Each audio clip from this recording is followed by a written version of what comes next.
Bio एक बहुत ही main topic है एमडी कैट के लिए। इसके 68 एमसीक्यूज़ होते हैं। और बायो में जो टॉपिक जिसने इस दफ़ा स्टूडेंट्स को काफ़ी परेशान किया वो वायरसेस वाला टॉपिक था। और वायरसेस वाले टॉपिक में एचआईवी वाला जो टॉपिक है उससे रिलेटेड बहुत सारे क्वेश्चंस आए। और वो जो क्वेश्चंस थे वो हमारी पंजाब, केपीके, फेडरल किसी भी बुक में नहीं थे। तो इस टॉपिक को यहाँ पर मेंशन करने का मकसद ये है कि आपको इस टॉपिक से रिलेटेड कहीं से भी कोई इन्फॉर्मेशन मिलती है, ख़ास तौर पर आपके जो एकेडमी के टीचर्स हैं वो आपको बहुत ज़्यादा इन्फॉर्मेशन देते हैं, आप लोग उसको नोट करो। और एक बहुत इंपॉर्टेंट बात कि प्लीज़ आप लोग नोट्स ख़ुद बनाएं अपने। अगर आप लोग एकेडमीज़ जा रहे हैं तो वहाँ पर जो भी टीचर आपको लिखवाते हैं आप प्लीज़ उसको नोट करें, अपने नोट्स बनाएं। नोट्स आपको एमडी कैट से कुछ दिन पहले जो आप लोग रिवीजन करोगे उसमें आपको बहुत हेल्प देंगे। तो इसलिए आप लोग अपने नोट्स ख़ुद बनाएं, किसी से लें मत कि आप लोग ले के उसको उनको रीड कर लें, इस तरह मत करें। अपने नोट्स ख़ुद बनाएं, उससे आपको ये फ़ायदा होगा कि आपको साथ साथ लिखने की वजह से याद भी होता जाएगा। एचआईवी से रिलेटेड बहुत सारे क्वेश्चंस थे, जैसे कि एचआईवी की कितनी टाइप्स होती हैं, एचआईवी की कौन सी टाइप विरुलेंट होती है, एचआईवी की कौन सी टाइप ह्यूमन को अफेक्ट करती है, एचआईवी की कौन सी टाइप दूसरे एनिमल्स को अफेक्ट करती है। तो कुछ इस तरह के क्वेश्चंस हैं। आप लोग जब देखेंगे कि एमडी कैट 2021 में कौन से क्वेश्चंस आए थे तो आपको काफ़ी अंदाज़ा हो जाएगा कि एचआईवी से रिलेटेड किस किस्म के क्वेश्चंस आए। तो आप इन क्वेश्चंस को अपने टीचर्स से डिस्कस करें, ताकि अगर ये एमडी कैट 2022 में ये क्वेश्चंस रिपीट होते हैं तो आपको कोई मुश्किल ना हो। और बाकी आपने वायरसेस वाला जो टॉपिक है वो आपने पंजाब की बुक से बहुत अच्छे तरीके से करना है।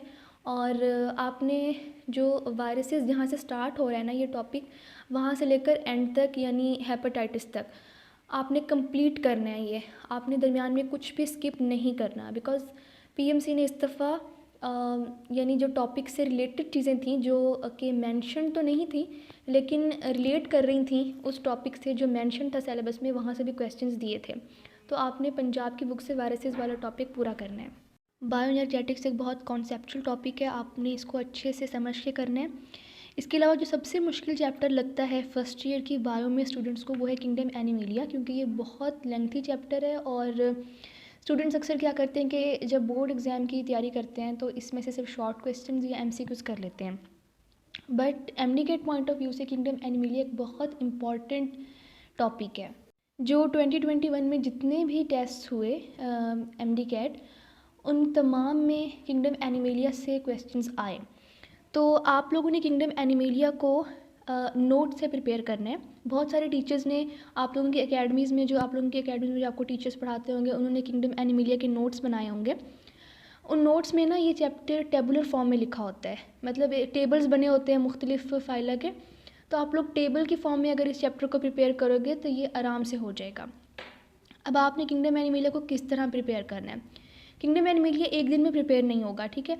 अगर आप एमडी कैट इम्प्रूवर है ना तो आप आज ही से किंगडम एनिमेलिया के नोट्स लें।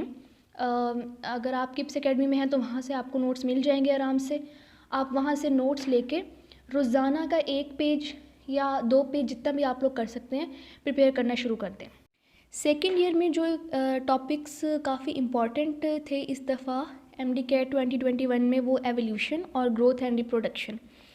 एवोल्यूशन वाला टॉपिक आपने जो पंजाब की बुक है उसमें फ़र्स्ट पेज पर और सेकंड पेज पर एवोल्यूशन जो चैप्टर 24 है उसमें एक टेबल बना हुआ है। वो टेबल बहुत इंपॉर्टेंट है MDCAT point of view से।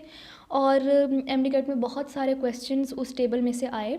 डेट्स भी पूछी गई थी, साइंटिस्ट का नेम भी पूछा गया था और जो उनके मुख्तलिफ उनके काम थे वो भी पूछे गए थे। तो आपने एवोल्यूशन वाला चैप्टर पंजाब की बुक से, और फेडरल की बुक में भी काफ़ी लंबा है ये चैप्टर, तो आपने फेडरल की बुक से भी इसको करना है, पंजाब की बुक से भी इसको करना है। और ग्रोथ एंड रिप्रोडक्शन वाले चैप्टर से बहुत ज़्यादा क्वेश्चंस आए थे। तो आप लोगों ने ये वाला चैप्टर भी, ग्रोथ एंड रिप्रोडक्शन, आपने पंजाब से भी अच्छे तरीके से करना है और फेडरल से भी। इंग्लिश अक्सर स्टूडेंट्स पूछते हैं कि इंग्लिश को प्रिपेयर करने के लिए कौन सी बुक यूज़ करें। तो मेरे ख्याल से जो किप्स की प्रेप बुक है ना इंग्लिश की, वो काफ़ी है आपको एमडी कैट में अच्छा मार्क्स स्कोर करने के लिए, क्योंकि उसमें सारे रूल्स लिखे हुए हैं। आप लोग अगर आप लोग एमडी कैट इम्प्रूव कर रहे हैं तो आप लोग उससे रोज़ाना के एक दो रूल्स करना स्टार्ट कर दें। जो किप्स की प्रेप बुक है उसमें रूल्स भी लिखे हुए हैं और साथ साथ टेक्सचुअल सपोर्ट और पास्ट पेपर्स के क्वेश्चंस सब कुछ लिखा हुआ है एक ही बुक में। तो आप लोग अगर आप लोग मतलब किप्स एकेडमी नहीं पढ़ते, किसी और एकेडमी में है, तो आप लोग किप्स की जो इंग्लिश की प्रेप बुक है वो ज़रूर ख़रीद लें, क्योंकि मेरे ख़्याल से वो बहुत अच्छी बुक है। इसके अलावा केमिकल ग्रामर, ये भी एक बहुत अच्छी बुक है। अगर आप लोग यहाँ से प्रिपेयर करना चाहते हैं, या अगर आप इन दोनों बुक्स को यूज़ करें तो और ज़्यादा आपकी अच्छी तैयारी हो जाएगी। तो आप लोग इंग्लिश के रूल्स के लिए किप्स की जो प्रेप बुक है वो लें, और रोज़ाना आप लोग 2 रूल्स या 3 रूल्स करना स्टार्ट कर दें। इस तरह एमडी कैट तक आपको रूल्स बिल्कुल फिंगर टिप्स पे हो जाएंगे। और केमिकल ग्रामर को भी रीड करना शुरू कर दें आप, वो भी आप को बहुत हेल्पफुल होगी आपके लिए। उसके बाद जो पोर्शन है एमडी कैट में वो है लॉजिकल रीजनिंग। ये सिर्फ 10 मार्क्स का होता है, तो आपको इसके लिए ज़्यादा परेशान होने की ज़रूरत नहीं है। जो मोस्ट इम्पॉर्टेंट चीज़ है लॉजिकल रीजनिंग में वो है कॉज एंड इफ़ेक्ट से रिलेटेड क्वेश्चंस, और बहुत ज़्यादा ये पूछे जाते हैं। स्टूडेंट्स समझते थे कि शायद लॉजिकल रीजनिंग में मैथमेटिकल क्वेश्चन ज़्यादा आएंगे, लेकिन पेपर जब जिस तरह हुए तो उसमें कॉज एंड इफ़ेक्ट से रिलेटेड ज़्यादा क्वेश्चंस आए। तो लॉजिकल रीजनिंग में जो आप लोगों ने इस तरह करना है कि आप लोग कोई जिस भी एकेडमी में आप लोग जाते हैं वहाँ की आप लोग प्रैक्टिस बुक ले लें लॉजिकल रीजनिंग की, और रोज़ाना आप लोग 15 से 20 मिनट लॉजिकल रीजनिंग के क्वेश्चंस करें। तो इस तरह आपकी बहुत अच्छी प्रिपरेशन हो जाएगी और आपका कोई इतना ज़्यादा टाइम भी वेस्ट नहीं होगा इसके ऊपर। जो एफएससी में है स्टूडेंट्स इस वक्त, अगर वो एमडी कैट की प्रिपरेशन भी साथ साथ करना चाहते हैं तो वो इस तरह करें कि वो एमडी कैट की जो प्रैक्टिस बुक्स हैं मुख्तलिफ़ एकेडमीज़ की, फॉर एग्ज़ाम्पल किप्स की प्रैक्टिस बुक्स हैं, वो कहीं से ले लें।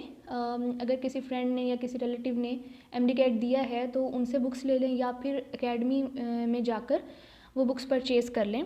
और जब आप फ़िज़िक्स का या आप लोग केमिस्ट्री का कोई टॉपिक पढ़ते हैं या उसका टेस्ट देते हैं, तो आप लोग एमसीक्यूज़ वो जो एमडी कैट की प्रैक्टिस बुक्स हैं डिफरेंट एकेडमीज़ की, वहाँ से आप लोग एमसीक्यूज़ प्रैक्टिस कर लें।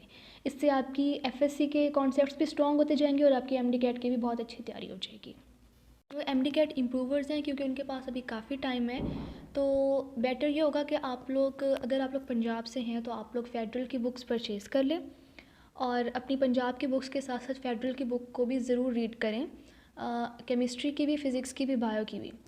और इसके अलावा आप लोग ख़ास तौर पर केपीके और सिंध की बायो की बुक्स डाउनलोड कर लें अपने मोबाइल्स में। और जब भी आप फ्री हों, जैसे फॉर एग्ज़ाम्पल आप लोग घर से एकेडमी जाते हैं या एकेडमी से घर आते हैं, तो रास्ते में भी आपके पास टाइम होता है, अगर आप लोग गाड़ी में आप लोग उनको पढ़ लें बुक्स को, तो ये आपके लिए काफ़ी हेल्पफुल होगा। तो क्योंकि आप लोगों के पास काफ़ी टाइम है, आप लोग इस तरह ना करें, टाइम वेस्ट ना करें।